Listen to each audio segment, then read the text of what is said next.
الحمد لله نحمده ونستعينه ونستغفره ونعوذ بالله من شرور أنفسنا ومن سيئات أعمالنا من يهده الله فلا مضل له ومن يضلله فلا هادي له أشهد أن لا إله إلا الله وحده لا شريك له وأشهد أن محمدًا عبده ورسوله أما بعد فإن خير الحديث كتاب الله وخير الهدي هدي محمد صلى الله عليه وسلم وشر الأمور محدثاتها وكل محدثة بدعة وكل بدعة ضلالة وكل ضلالة في النار. قال الله تبارك وتعالى في كلامه المجيد والفرقان الحميد: فأعوذ بالله السميع العليم من الشيطان الرجيم.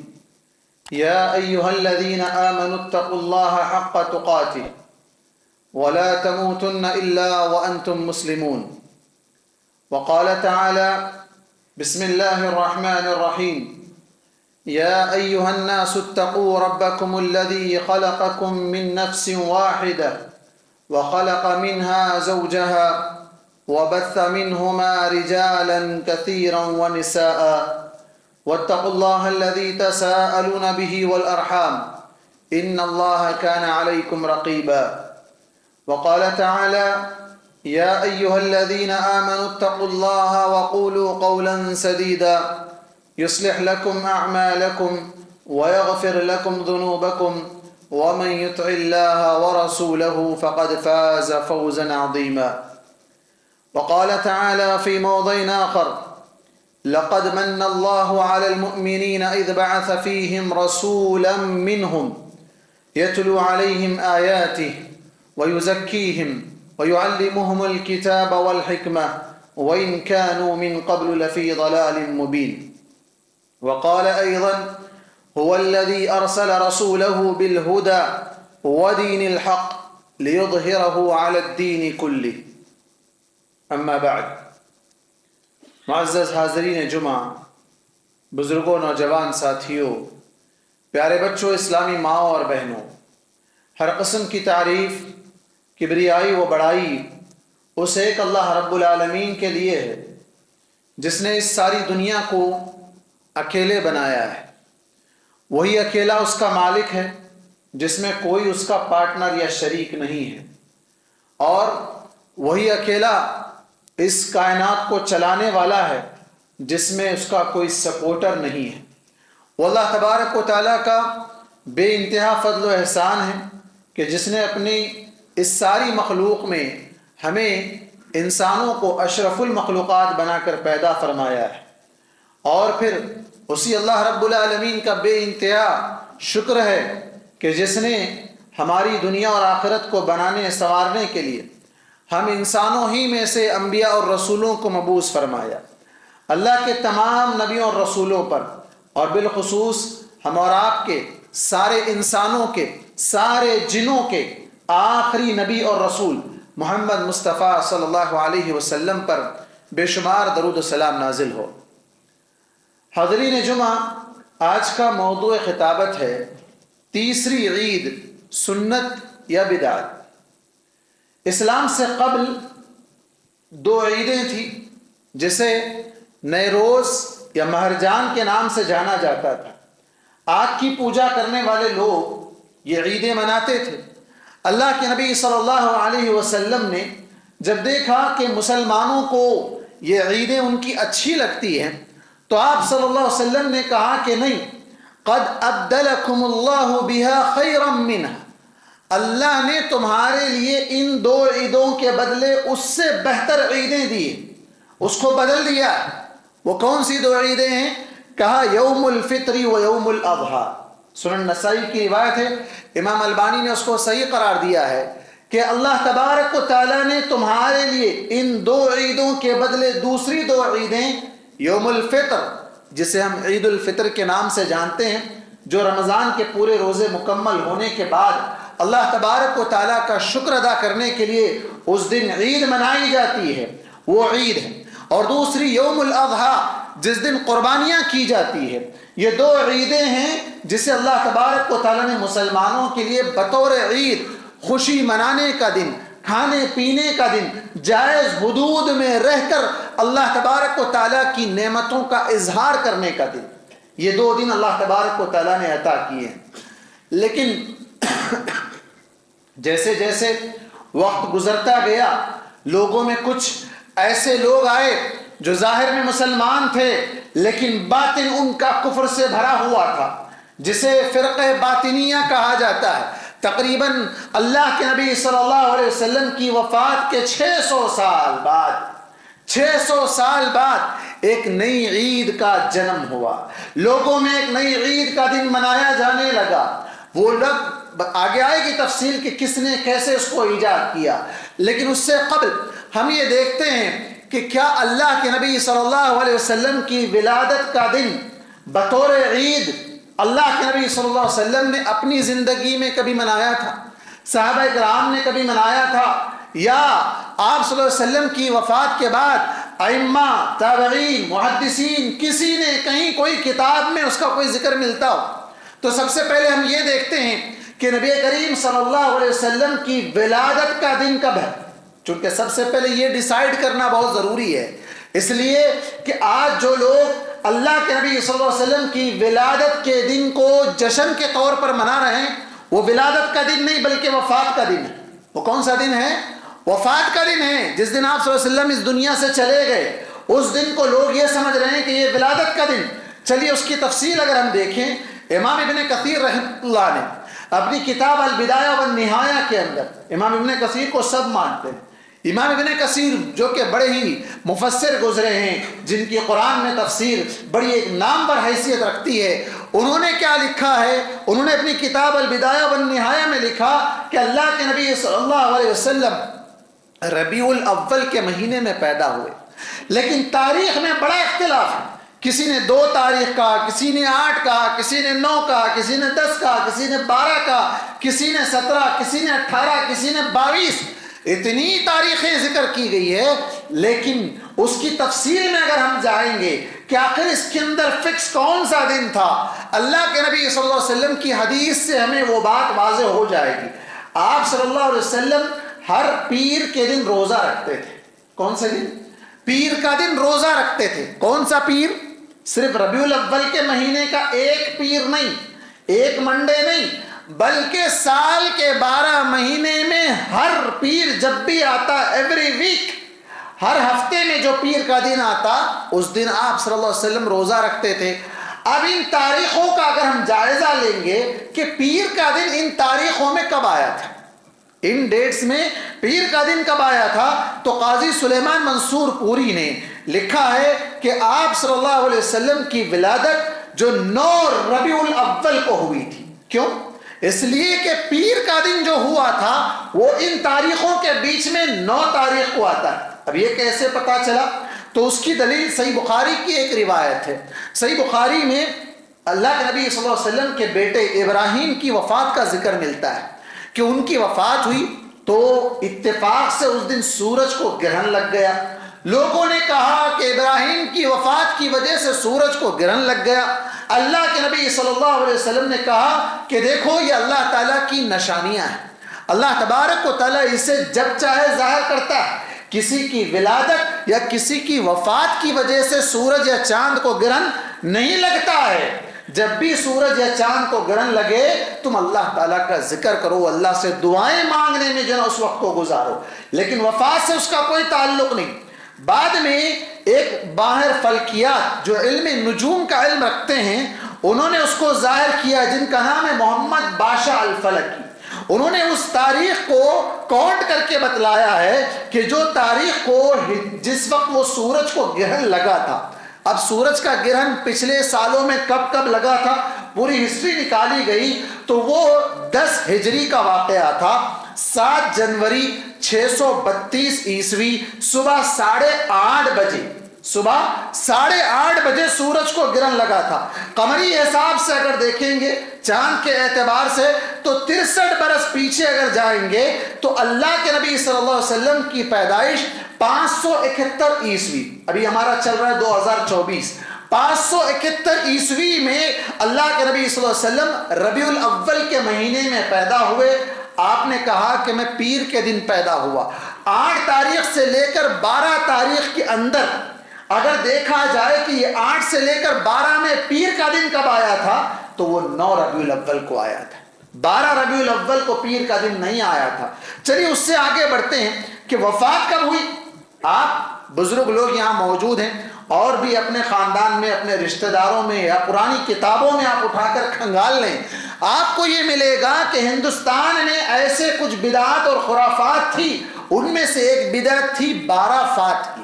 12 فات کے نام سے جانی جاتی تھی. وہ دراصل میں تھا 12 وفات. وہ کیا تھا؟ 12 وفات. اس کو 12 فات کیا گیا. اب آپ کو یہ لفظ سننے میں نہیں آ رہا ہے. کیوں؟ اس لیے کہ اس کو آہستہ آہستہ ہٹا دیا گیا. عید میلاد کے لفظ کو اس قدر بڑھاوا دے دیا گیا کہ لوگوں کے ذہنوں سے 12 فات کا لفظ اور اس دن کی جو بھی خرافات تھی وہ سب کچھ ختم ہو گئی.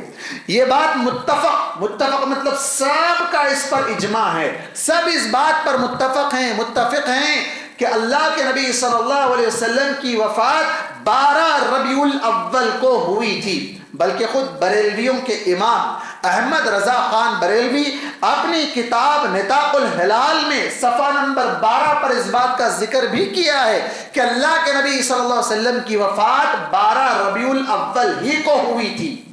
جب ان سے کہا جاتا ہے کہ آپ اللہ کے نبی صلی اللہ علیہ وسلم کی ولادت کا جشن منا رہے ہیں جبکہ وہ ولادت کا دن ہی نہیں ہے, 9 ربیع الاول ہے, آپ 12 کو جشن منا رہے ہیں جبکہ 12 تاریخ تو آپ کی وفات کا دن ہے. اور اللہ اکبر, وہ 12 تاریخ کا دن اللہ کے نبی صلی اللہ علیہ وسلم کے گھر پر کیسا گزرا ہوگا. حضرت فاطمہ آپ کی لخت جگر 6 مہینے پہلے اللہ کے نبی صلی اللہ علیہ وسلم نے ان کو بلا کر کان میں کچھ باتیں کہی, رونے لگ گئی. پھر اس کے بعد پھر انہیں کچھ کہا, ہنسنے لگ گئی. اللہ کے نبی صلی اللہ علیہ وسلم کے انتقال کے بعد اماں عائشہ رضی اللہ عنہا نے انہیں بلا کر پوچھا, فاطمہ 6 مہینے پہلے کا واقعہ ہے, اللہ کے نبی نے تمہارے کان میں کچھ کہا تھا, تم رونے لگ گئی تھی, اور اس کے بعد کچھ کہا تو تم ہنسنے لگ گئی تھی. دیکھو, جو لوگ اللہ کے نبی صلی اللہ علیہ وسلم کی وفات کا انکار کرتے ہیں, قرآنی آیات تو ہیں جہاں اللہ تبارک و تعالی نے واضح الفاظ میں ذکر کیا انک میت, آپ مرنے والے ہیں. قرآن مجید میں اللہ نے دوسرے مقام پر کہا وما محمد الا رسول قد خلت من قبل الرسل افئن مات.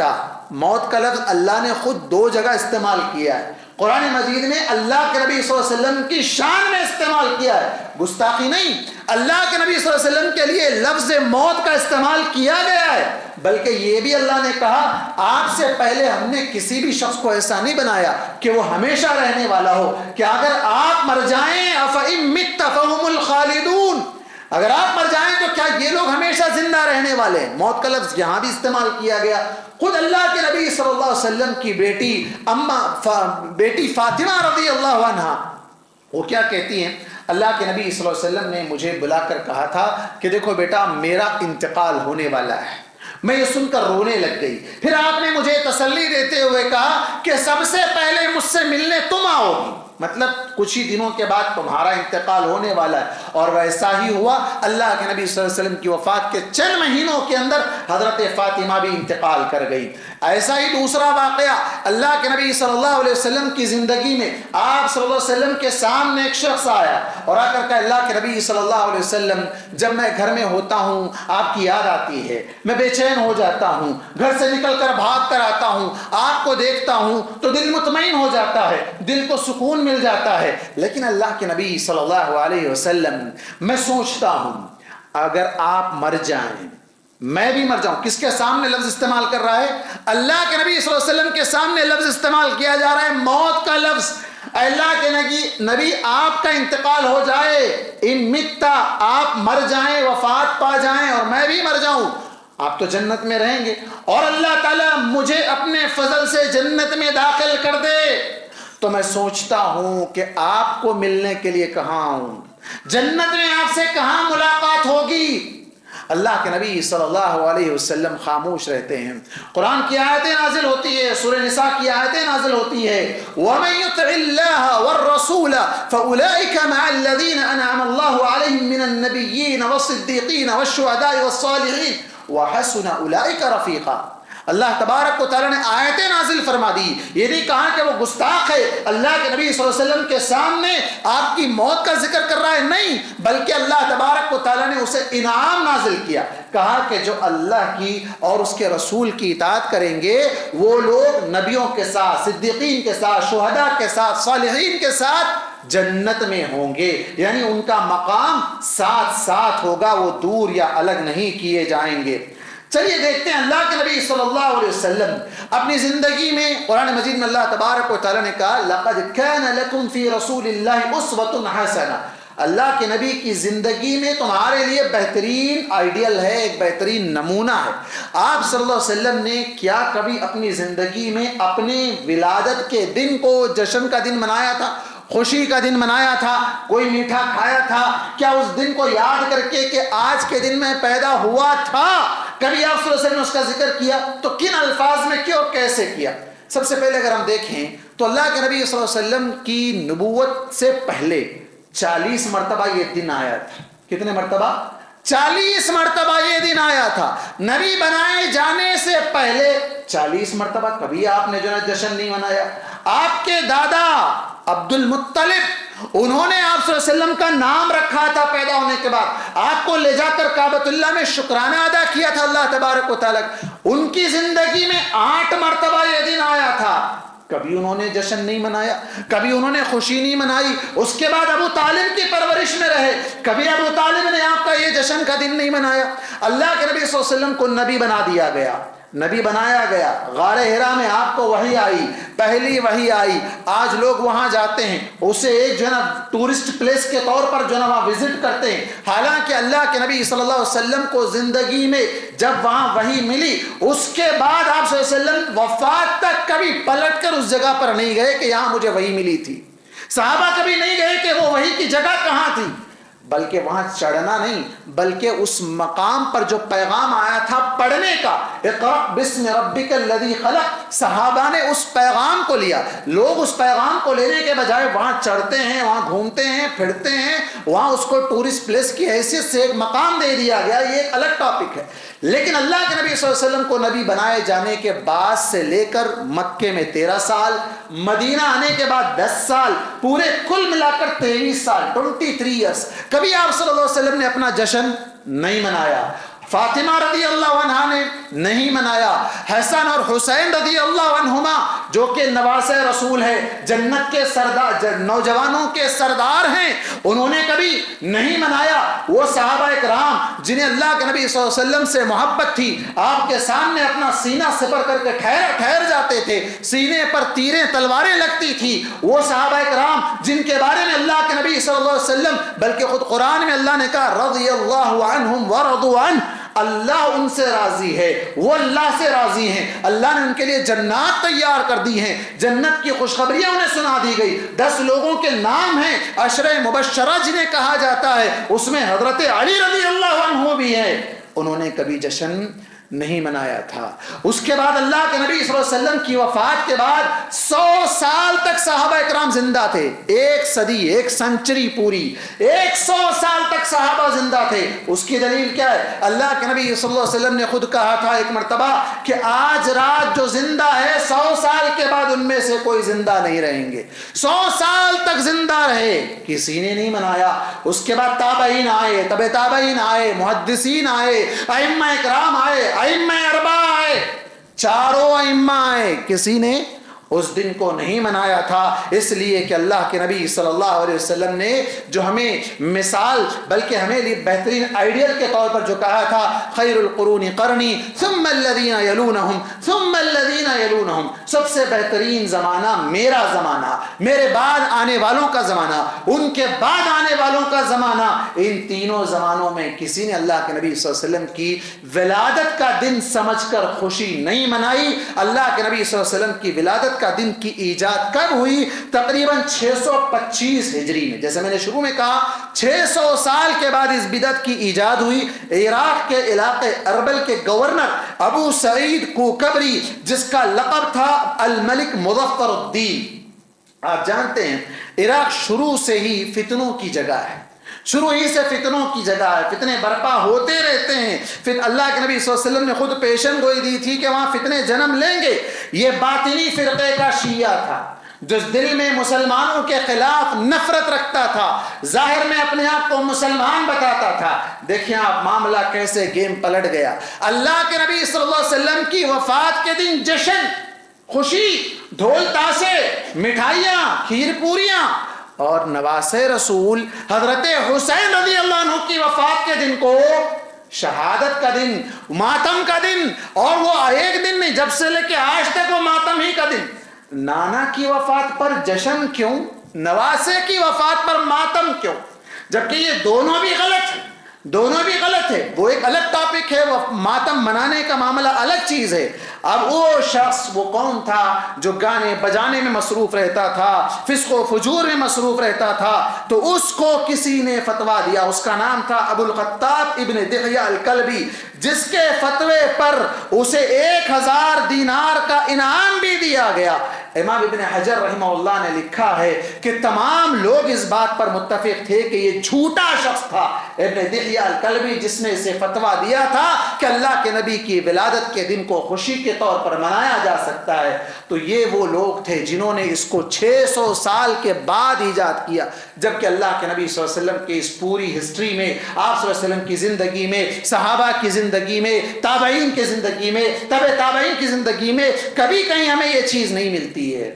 اب لوگ قرآن مجید سے دلائل نکالنے لگ جاتے ہیں. ایسے کئی ویڈیوز ہمیں بھیجتے ہیں جس کے اندر ایسے علماء بیٹھ کر قرآن مجید کے معنی اور مقاصد کو اپنے مطلب کے حساب سے ڈائیورٹ کر لیتے ہیں، اس کو کنورٹ کر لیتے ہیں. کیسے کرتے ہیں؟ جیسے کہ ایک مشہور آیت ہے قرآن مجید کی، قُلْ بِفَضْلِ اللَّهِ وَبِرَحْمَتِهِ فَبِذَلِكَ فَلْيَفْرَحُوا.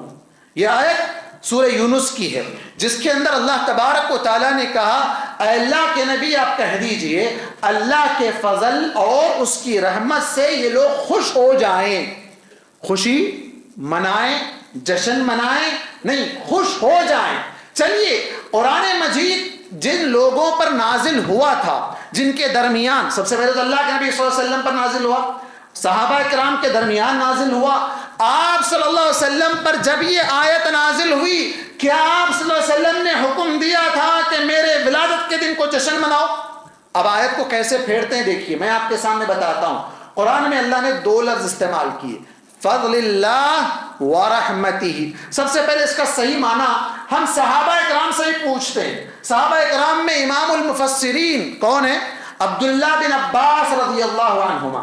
عبداللہ بن عباس رضی اللہ عنہما امام المفسرین، جن کے بارے میں اللہ کے نبی صلی اللہ علیہ وسلم نے دعا کی تھی اللہم علمہ التأویل، اے اللہ انہیں تعویل یعنی علم دین، قرآن مجید کا علم تو انہیں سکھا دے. اور تمام صحابہ میں سب سے زیادہ علم قرآن مجید کا انہیں تھا. انہوں نے کیا کہا اس آیت کے بارے میں یا فضل کے بارے میں؟ انہوں نے کہا کہ فضل سے مراد یہاں پر قرآن مجید ہے اور رحمت سے مراد یہاں پر دین اسلام ہے. ابن عباس رضی اللہ عنہ نے کہا کہ فضل سے مراد قرآن مجید ہے اور رحمت سے مراد دین اسلام ہے. ابی بن کعب رضی اللہ عنہ، یہ بھی کاتبین وحی ہیں، قرآن مجید کی آیتیں نازل ہوتی ہے اسے لکھنے والوں میں سے ہیں. انہوں نے اللہ کے نبی صلی اللہ علیہ وسلم سے سن کر ہی تو کہا تھا کہ فضل سے مراد اسلام ہے اور رحمت سے مراد قبول اسلام ہے. اللہ تعالیٰ اسلام قبول کرنے کی توفیق دیا، اس کی وجہ سے خوشی مناؤ. چلیے یہ تو ہو گیا صحیح معنی. اب یہ لوگ پلٹ دیتے کہاں سے؟ قرآن ہی سے پلٹ دیتے ہیں. قرآن مجید کی 2 آیتوں کو اس کے لیے بطور دلیل کے لے آتے ہیں. ایک آیت ہے اللہ تبارک و تعالی نے فرمایا لقد من اللہ علی المؤمنین اذ بعث فیہم رسولا. من کا لفظ استعمال جو عربی میں ہوتا ہے فضل کے طور پر، احسان کے طور پر. من، اللہ نے کہا اللہ نے احسان کیا، اللہ کا فضل ہے لوگوں پر، مومنوں پر، کہ اللہ نے ان میں سے ایک رسول کو بھیجا. کیا بھیجا؟ رسول کی ولادت کا ذکر نہیں کیا، رسالت کا ذکر کیا۔ کس بات کا ذکر کیا؟ رسالت، ولادت نہیں کہا بلکہ رسالت کا ذکر کیا۔ چلیے دوسری آیت یہ لوگ جو لیتے ہیں وَمَا أَرْسَلْنَاكَ إِلَّا رَحْمَةً لِّلْعَالَمِينَ، سب کو یاد ہے اللہ کے نبی صلی اللہ علیہ وسلم کو رحمت للعالمین، تمام جہاں والوں کے لیے رحمت بنا کر بھیجا گیا۔ اللہ نے یہاں لفظ استعمال کیا ارسلنا کا، رسالت کا لفظ استعمال کیا کہ ہم نے آپ کو رسالت دے کر تمام جہاں والوں کے لیے رحمت بنایا۔ تو دونوں آیتوں میں جو لفظ استعمال ہوا ہے وہ ولادت کا نہیں بلکہ رسالت کا ہے کہ آپ کو رسول بنا کر بھیجا گیا۔ بلکہ اگر آپ دیکھیں ابراہیم علیہ السلام کی دعا کیا تھی؟ ابراہیم علیہ السلام نے دعا دی تھی وَبَعَثْ فِيهِمْ رَسُولًا، اے اللہ میں یہاں پر اس بے آب و گیاہ وادی میں میرے بیٹے کو چھوڑ کر جا رہا ہوں، اس کی نسل میں سے ایک رسول کو بھیجنا۔ اللہ کے نبی صلی اللہ علیہ وسلم نے بعد میں کہا تھا کہ میں اپنے باپ ابراہیم کی دعا کا نتیجہ ہوں۔ تو وہاں انہوں نے کیا دعا کی تھی؟ رسالت کی دعا کی تھی۔ چلیے اس کے بعد آگے بڑھتے ہیں۔ اللہ کے نبی صلی اللہ علیہ وسلم کی ولادت سے لے کر رسالت کے درمیان 40 سال کا وقفہ۔ اس 40 سال کے اس پیریڈ میں، اس ڈیوریشن میں آپ صلی اللہ علیہ وسلم نے نہیں منایا؟ کیا کوئی اور لوگ مناتے تھے؟ دوسرے لوگ ان دنوں میں کوئی جشن مناتے تھے؟ نہیں مناتے تھے۔ اب وہ تو دلائل ہمیں دیکھنے کی ضرورت نہیں کیونکہ اس کا ہماری شریعت سے کوئی تعلق نہیں ہے، لیکن اللہ کے نبی صلی اللہ علیہ وسلم کی ولادت کے بارے میں جو جشن منانے کے لیے دلیل لیتے ہیں، کیسی بھونڈی دلیل لیتے ہیں۔ ابو لہب، بچہ جانتا ہے کون ہے ابو لہب، جس کے بارے میں روزانہ ہم قرآن میں آیت پڑھتے ہیں، قیامت تک اس پر لعنت برستی رہتی ہے۔ تبت یدا ابی لہب، ابو لہب کے ہاتھ مٹی میں مل جائیں، وہ خاک آلود ہو جائے، برباد ہو جائے۔ اس شخص سے دلیل لیتے ہیں۔ کیسے دلیل لیتے ہیں؟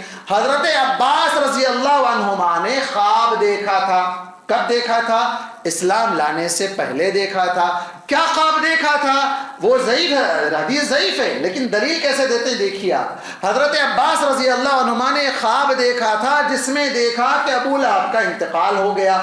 ابو لہب وہ جو ہے نا جہنم میں ہے، لیکن کہتا ہے کہ مجھے ہر پیر کے دن، کیا کہا اس نے؟ ہر پیر کے دن عذاب میں تخفیف ہوتی ہے۔ کیوں کہا بھائی؟ ایسا کیوں کہا؟ اس لیے کہ اس کی لونڈی ثویبہ رضی اللہ عنہا، وہ جو مسلمان ہو گئی تھی بعد میں، وہ اللہ کے نبی صلی اللہ علیہ وسلم کو دودھ پلائی تھی۔ جب اس نے آ کر ابو لہب سے کہا کہ تمہارے بھائی جو کہ وفات پا چکے عبداللہ، ان کے گھر میں بیٹا ہوا ہے، یہ خوشخبری سننا تھا کہ میرے بھتیجا جو کہ ایک یتیم پیدا ہوا ہے جس کے باپ نہیں ہے، خوشخبری دینے کے انعام میں اس لونڈی کو اس نے آزاد کر دیا۔ اس وجہ سے اللہ تعالیٰ، اس کا کہنا خواب میں کہ اللہ تعالیٰ اس کے عذاب میں تخفیف کرتا ہے۔ سب سے پہلی بات، دین اسلام میں انبیاء اکرام علیہ السلام کے خوابوں کے علاوہ کسی کا خواب حجت نہیں۔ کسی کا بھی خواب، کتنے بڑی ولی رہو، پیر رہو، مرشد رہو، کچھ بھی رہو، ان کا خواب دین میں حجت نہیں۔ سب سے پہلی چیز، یہ تو مسلمان بھی نہیں تھا، یہ تو جہنم میں جل رہا تھا، اس کے بارے میں تو پوری آیتیں، پوری ایک سورت نازل ہوئی، اللہ تبارک و تعالی نے پوری سورت نازل فرما دی۔ اس شخص کے عذاب میں جو کمی ہو رہی ہے، تمہاری دلیل ہی بھونڈی ہے، اس لیے کہ وہ شخص یہ کہہ رہا ہے کہ ہر پیر کو عذاب میں تخفیف ہوتی ہے، یہ نہیں کہا 12 ربیع الاول کو تخفیف ہوتی ہے، وہ بھی بات غلطی اور ثابت ہو رہی ہے۔ تو اس اعتبار سے یہ جو تخفیف کے لیے دلیل کے طور پر اس کو پیش کر کے اگر کوئی شخص خوشی منائے گا، جشن منائے گا، تو وہ ابو لہب کی طرح اس کے عذاب میں بھی کمی کی جائے گی، نعوذ باللہ۔ اگر اللہ کے نبی کی اتباع کر لیتے، اللہ کے نبی پر ایمان لا لیتے، اللہ کے نبی کی شریعت کے مطابق زندگی گزار لیتے، تو عذاب ہی کی نوبت نہیں آتی۔ عذاب میں تخفیف کا معاملہ چھوڑ دیجئے۔ اللہ کے نبی صلی اللہ علیہ وسلم کے یہ جو خواب حضرت عباس رضی اللہ عنہ کا بیان کیا جاتا ہے اللہ کے نبی صلی اللہ علیہ وسلم کی ولادت کے دن کے تعلق سے، یہ مرسل روایت ہے، ضعیف روایت ہے۔ اور اگر کوئی شخص کوئی نیکی کرتا ہے، قرآن مجید میں اللہ تبارک و تعالیٰ نے کہا کہ ہم کسی کی نیکی کو رائے گاہ نہیں کرتے۔ اب کافر کی نیکی کا بدلہ کہاں ملے گا؟ کیا آخرت میں کافر کو اس کی کوئی نیکی کا بدلہ ملے گا؟ قرآن مجید میں اللہ تبارک و تعالیٰ نے کہا فَجَعَلْنَاهُ هَبَاءً مَنْثُورًا، ہم کافروں کے اعمال کو ذرات بنا کر ہوا میں اڑا دیں گے، انہیں ان کے عمل کا وہاں کچھ بھی بدلہ نہیں ملے گا۔ لَيْسَ لَهُمْ فِي الْآخِرَةِ إِلَّا النَّارُ، قرآن میں اللہ نے کہا آخرت میں ان لوگوں کے لیے سوائے آگ کے اور کوئی چیز نہیں، سوائے آگ کے اور کوئی چیز نہیں۔ تو پھر آج دنیا میں جو بھی کافر ہیں، جو بھی غیر مسلم ہیں، جو بھی نیک کام کرتے ہیں، پانی پلانا، صدقہ کرنا، کھانا کھلانا، کپڑے پہنانا، جتنے بھی نیک کام وہ کرتے ہیں، ان کا اجر کیا اللہ تعالیٰ ایسے ضائع کر دے گا؟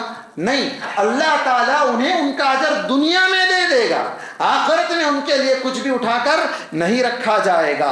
اور پھر اسی طرح آپ صلی اللہ علیہ وسلم کی دوسری دلیل لی جاتی ہے، آپ صلی اللہ علیہ وسلم ہر پیر کے دن روزہ رکھتے تھے۔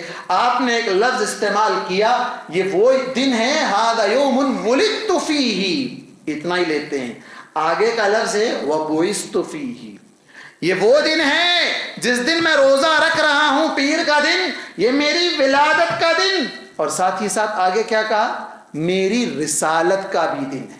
دونوں خوشیاں منا رہے ہیں آپ صلی اللہ علیہ وسلم۔ خوشی کس معنی میں منا رہے ہیں، کس طرح منا رہے ہیں؟ روزہ رکھ رہے ہیں، کھا نہیں رہے ہیں، لوگوں میں جو نا اس کو کھلا نہیں رہے ہیں، جشن نہیں منا رہے ہیں، اس دن روزہ رکھ رہے ہیں آپ صلی اللہ علیہ وسلم۔ اور وہ بھی ایک دن فکس نہیں تھا پورے سال میں، بلکہ ہر ہفتے کا، ایوری ویک، ایوری منڈے، ہر ہفتے کا ہر پیر کا دن اللہ کے نبی صلی اللہ علیہ وسلم روزہ رکھتے تھے، اس لیے کہ یہ وہ دن تھا جس دن آپ کی ولادت بھی ہوئی اور اسی دن آپ کو رسول بھی بنایا گیا تھا۔ اب اس سلسلے میں، عید میلاد کے سلسلے میں اور جو بہت سی خرافات آج امت میں جنم لے لی ہیں، خوشی کے نام پر لوگ کس طریقے سے دین اسلام کے خلاف بہت سے اعمال کرنے لگتے ہیں۔ جیسے کہ سب سے پہلی چیز یہ کرتے ہیں کہ اللہ کے نبی صلی اللہ علیہ وسلم کی آمد کے انتظار میں بعد اب کھڑے ہو جاتے ہیں کہ اللہ کے نبی صلی اللہ علیہ وسلم ابھی ہماری محفل میں تشریف لانے والے ہیں۔ سب سے بے بنیاد غلط عقیدہ ہے اللہ کے نبی صلی اللہ علیہ وسلم، بلکہ خود قرآن میں اللہ تبارک و تعالیٰ نے کیا کہا کہ جب کسی کا انتقال ہو جائے، وہ واپس دنیا کی طرف آنا چاہے تب بھی نہیں آ سکتا ہے۔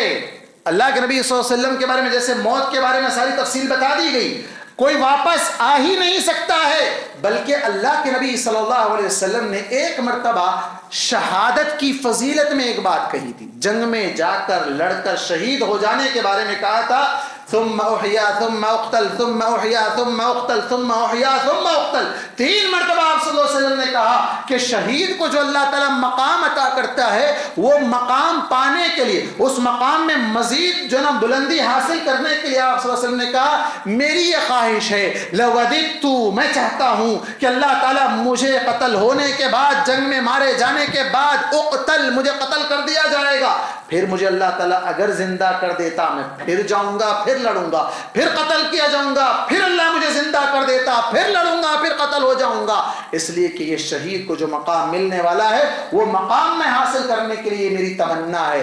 لیکن آپ صلی اللہ علیہ وسلم نے کیا کہا کہ کوئی شخص واپس نہیں آ سکتا، لیکن لوگوں نے یہاں پر کیا عقیدہ بنا لیا، اللہ کے نبی آتے ہیں، اور کہاں کہاں آتے ہیں بھائی؟ سب جگہ آتے ہیں، ہر گلی میں آتے ہیں، ہر جگہ آتے ہیں، نعوذ باللہ۔ اور پھر اس کے بعد دوسری بڑی غلطی، تعظیماً کھڑے ہو جانا۔ اللہ کے نبی صلی اللہ علیہ وسلم نے خود اپنے صحابہ اکرام کو یہ درس دیا تھا کہ جو کوئی شخص یہ سمجھتا ہو کہ جب وہ آئے تو لوگ اس کے لیے ادب سے کھڑے ہو جائیں، اسٹینڈ اپ، ہاتھ باندھ کر ٹھہر جائیں، تو وہ شخص اپنا ٹھکانہ جہنم میں بنا لے، فَلْيَتَبَوَّأْ مَقْعَدَهُ مِنَ النَّارِ۔ آپ جس کے لیے تعظیماً کھڑے ہو رہے ہیں، پہلے تو وہ آنے والے نہیں۔ دوسرا، اللہ کے نبی صلی اللہ علیہ وسلم کے بارے میں اتنی بڑی گستاخی کہ اللہ کے نبی صلی اللہ علیہ وسلم نے خود کہا کہ ان کے لیے اگر کوئی کھڑا ہو تو اپنے آپ کی زندگی میں آپ نے کسی صحابی کو اس طرح کھڑا نہیں کیا جس طرح آپ کھڑے ہو کر یہ کہہ رہے ہیں نعوذ باللہ کہ وہ آدمی اپنا ٹھکانہ جہنم میں بنا لے، نعوذ باللہ من ذالک۔ اور پھر ناچنا، گانا، ڈی جے، یہ ساری چیزیں اپنی جگہ، اس سے بڑھ کر اللہ کے نبی صلی اللہ علیہ وسلم کی توہین، آپ کے نام کی توہین، آپ کا کیک کاٹ کر اس کو کھا لیا جانا، نعوذ باللہ من ذالک، کتنی بڑی توہین۔ آپ وہ اسٹیکرز لگانا، ماڈلز مکے کے، مدینے کے ماڈل بنا کر بڑی بڑی لاریوں پر ڈی جے لگا کر لے جانا، حوروں کے نزول کا تصور کرتے ہوئے عورتوں کو بے حیا بٹھا کر کے حور جنت سے اتر آ گئی. نعوذ باللہ. کہاں چلا گیا مسلمان؟ کہاں تک چلا گیا مسلمان بدعت و خرافات میں؟ اور ہر سال اس میں اضافہ ہی ہوتا جاتا ہے.